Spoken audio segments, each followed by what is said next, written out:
Muy bien, entonces seguimos con los signos de puntuación básica y el siguiente elemento que vamos a ver es el punto y coma. Y bueno, pues el punto y coma es un elemento que no utilizamos mucho. Aquí lo tenemos, punto, coma, dos puntos, punto y coma. Ok, y casi no lo utilizamos en nuestra redacción o no sabemos cómo usarlo. Pienso que es más eso. Entonces el punto y la coma representan, perdón, una pausa mayor que la coma, pero menor que la del punto y seguido y se emplea en los siguientes casos. Se usa para separar los elementos de una enumeración cuando se trata de expresiones complejas como que incluyen comas. Por ejemplo, su pelo es castaño, punto y coma. Los ojos, coma verdes, la nariz, coma respingada y así. Cuando vamos a tratar de, para no usar coma, vamos a usar punto y coma. Y también ante las conjugaciones pero, aunque y más. Cuando se introduce una frase larga, por ejemplo, hace muchos años deseaba visitar ese lugar, punto y coma. Pero hasta el sol de hoy no he tenido oportunidad. A eso se refiere el uso del punto y la coma.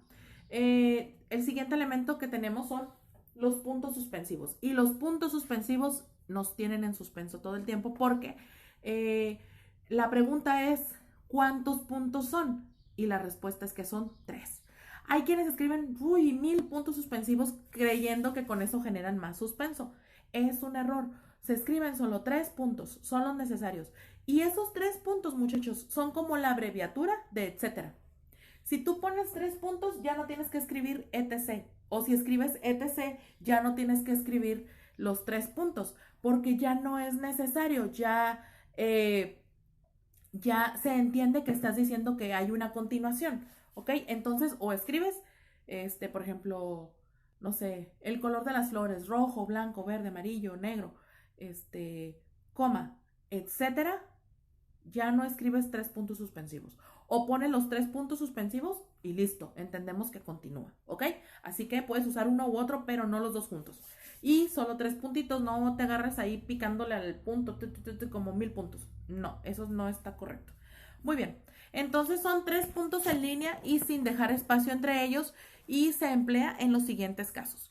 Los puntos suspensivos pues se utilizarán al final de las enumeraciones abiertas con el mismo valor que el etcétera, que es lo que les expliqué ahorita. Por ejemplo, 1, 2, 3 puntos suspensivos y supongamos que llegó al 10. Ah, bueno, significa que entre el 3 y el 10 hay más números, pero yo me los estoy omitiendo porque no es importante o porque no son necesarios en ese momento, ¿ok? Otro uso de los puntos suspensivos es que es cuando se deja una oración o una expresión incompleta o en suspenso. Por ejemplo, a pocas palabras y yo te lo estoy dejando a tu criterio, ¿no? Te estoy dando la oportunidad de que pienses qué es lo que quiero decir. A eso se refiere. O como por ejemplo, no, es que teníamos mucho frío y mucho miedo porque de repente, 3 puntos suspensivos. Y ya no sabemos qué pasó. Por eso nos mantiene como en suspenso. Ok, después tenemos el siguiente uso de los puntos suspensivos es para expresar duda, temor o vacilación. Es que yo todavía no sé qué voy a estudiar. Y ahí te quedas en lo oral así se escucha, pero en lo escrito tengo miedo de no saber qué estudiar. Puntos suspensivos. O sea, estoy sin decidirlo. ¿Ok? A eso se refiere. Otro uso de los puntos suspensivos es cuando se reproduce de forma incompleta o cuando se escribe de forma incompleta una cita textual. ¿Se acuerdan que lo vimos ahorita? Un texto o un refrán. Por ejemplo, cuando Gregorio Samsa se despertó, puntos suspensivos, se encontró sobre su cama convertido en un monstruo insecto. ¿Okay? Es un fragmento de la Metamorfosis de Franz Kafka.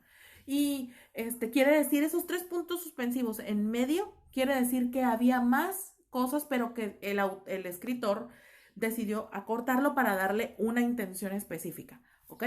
Entonces para eso se usa. O cuando escribes una frase que no terminaste, el respeto al derecho ajeno, 3 puntos suspensivos y ya tú decides lo que le vas a poner o sabes lo que le dice, ¿no? Entonces el autor lo hace para no repetir lo que tú ya sabes. Entonces, a eso se refiere.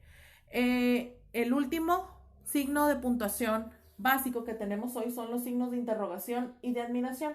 Aquí los tenemos. Ahora, hay Un detalle con los signos de puntuación, bien de exclamación y de interrogación o de admiración, como ustedes le digan. En el idioma inglés se utiliza solo uno para cerrar. ¿Se han dado cuenta? Y de hecho hay teclados que son configurados con el idioma inglés y no traen la llave inicial, no las trae. Bueno, ellos tienen palabras específicas para preguntar quién, que es who. O por ejemplo decimos what, sabemos que es una pregunta que equivale al qué. En nosotros, si yo escribo qué, no sé si es pregunta o es que voy a hacer alguna aclaración. Entonces, para distinguirlos usamos el acento. El qué, el cuándo, dónde, por qué llevan acento cuando son preguntas o frases de exclamación. Cuando no lo llevan es que forman parte de una oración común. Entonces, o que son conjunciones, etcétera, etcétera. O sea, tienen otro uso. Entonces, el acento en estas palabras nos indica que se van a utilizar como pregunta. Entonces, en el español sí necesitamos distinguir cuándo es una pregunta y cuándo no. Y en el inglés no, porque sabemos que who, where, what, sabemos que esas palabras nos indican preguntas. Entonces, por favor, les pido escribir, abrir y cerrar un enunciado de interrogación o de exclamación, porque estamos en México y en el español sí es necesario colocarlo. Si no lo colocas, tienes una falta de ortografía, ¿ok? Entonces, para los que no les gusta tener faltas de ortografía, esos pequeños detalles hacen la diferencia. Ok, entonces, pues estos signos marcan el inicio y el final de una pregunta, o de una sentencia de admiración o para expresar una emoción. Los signos de interrogación, pues ya expliqué cómo se tienen que usar, y los de admiración, pues se usan más para expresar un sentimiento o una emoción intensa, como por ejemplo, ¡qué fracaso! Ah, bueno, eso lleva signos de admiración. ¡Fuera de aquí! También lleva signos de admiración. Y también en las interjecciones son ay, uy, o todas esas expresiones que por sí mismas nos dan una idea. Por ejemplo, si yo digo ay, puede ser de dolor, puede ser de a lo mejor de expresar alguna emoción. Entonces, el uso de los signos de interrogación y de admiración, pues es exclusivo, dobles, así, abierto y cerrado, es exclusivo de la lengua castellana, ¿no? Entonces, este uso se rigió por la Real Academia de la Lengua Española, ya se los comentaba, en el año de 1754 y fue como consecuencia por las confusiones de lectura derivadas de la ausencia de elementos gráficos que anunciaran las preguntas y las admiraciones. Entonces, desde 1754 se usan estos signos para distinguir si es pregunta o es una emoción, ¿no? Y entonces, pues se hace para eso, para evitar estas confusiones lingüísticas. Ok, muchachos, pues entonces así terminamos nuestra clase de hoy. Les pido por favor terminar sus actividades en el tiempo de la clase, aunque ustedes son muy dedicados y la mayoría me los entrega así. Los felicito, estoy muy contenta por eso. Y los animo, pues chicos, hay que empezar a trabajar en nuestro proyecto parcial. Ya estamos a nada de hacerlo, sus portafolios también, para evitar que tengan situaciones de contratiempos en esta próxima entrega, ¿ok? Chicos, me despido de ustedes, les deseo un excelente inicio de semana. Cuídense mucho y estoy para servirles si necesitan algo, ¿ok? Les mando un gran saludo.